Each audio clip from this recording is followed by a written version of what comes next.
That looked like fun. It was wet but fun. Exactly what the Mears mosses are about. Absolutely. Well, we saw sundews in there, and I have to say, it's the first time I went up to that part of the county, that's one of the things that really fascinated me, the idea that you could have carnivorous plants. And it's something that fascinated, I know, Shropshire's most famous son, Charles Darwin, who was a huge fan of carnivorous plants and did experiments with them in his home down in Kent. Sara joins us again. Sara, they are amazing plants, aren't they? They are, they're incredible. And I grew up in North Shropshire, and I just remember one of my earliest experiences is walking across the carpet of Wixle moss and just marvelling at these really strange plants that were covered in these tiny little drops of what I thought at the time was dew.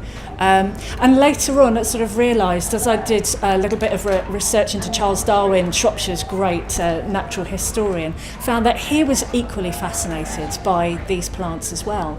And he was the first person to realise that they were carnivorous plants, because his granddad and several generations before him, lots of other natural historians had actually looked at these plants and marvelled but not really understood the link between these plants and the flies that were trapped in amongst all those filaments and sticky sundew. So I suppose if you took a fleeting look at them, you'd think that, oh dear, a fly's dropped in by accident.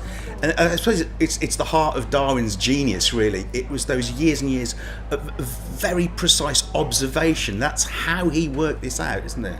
He was incredible, and it's part of his genius, but he was obsessive about something. Once he got into a subject, he would do nothing else. So for 16 years, Darwin was just studying sundews, and he said in one of the letters that he cared more about sundews than the origin of all the species at one point. So during these 16 years, he was counting every single little hair or filament on every leaf of every sundew that he had in his collection. He was also doing little experiments on what made these filaments move and curl around the flies, and he found them to be really sensitive.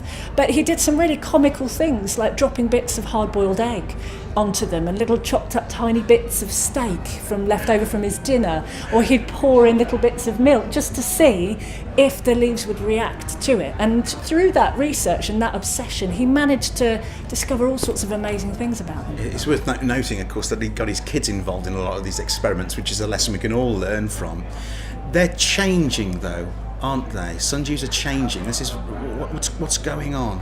Well, it's interesting that, and you can access it online, that there are PhD research projects going on. I think it started in Swedish bogs rather than over in the UK. But they've started noticing that a lot of the rain that's falling onto these mosses and the sundews is now increasing in nitrogen levels. And it's nitrogen that the sundew is trying to get when it eats a fly. And as the nitrogen levels increase, then the plant itself has got all the nitrogen it needs from the roots in the peat. So it doesn't really need to supplement its diet. It doesn't need to eat flies. So it's turning vegetarian. Okay. But is there not, there's an issue there, if sundews to some extent are keeping the fly population down, I don't imagine they're great contributors to that. But if they stop doing that, surely there's going to be some side effects to this. Well, it's still early days, so there are implications, and Darwin did realise that if every sundew in its lifetime is going to be eating many tens of flies, if you then multiply that out, the effects on the insect population are quite big, quite prodigious, so they will get through many thousands of flies. But not only that, is as the nitrogen levels increase in the peat, lots of other nitrogen-loving plants that are more aggressive than the sundew can actually move in and start to take over. So it's actually spelling not good news for the sundew, but actually the reverse. It is not good news for the sundew at all. And again, we learn all of this through observation, which is, we're coming back to Darwin again, aren't we? Absolutely. He was the man, I think, that really started it all. There might have been mentions of sundews in really old books going back to the 1500s, but Darwin was the man who really upped the game, if you like, and he was the man that got the microscope out and obsessed over his microscope, getting his children to make all those drawings that were later published in his book as well. And of course, you've been working on his old garden, haven't you, in Shrewsbury?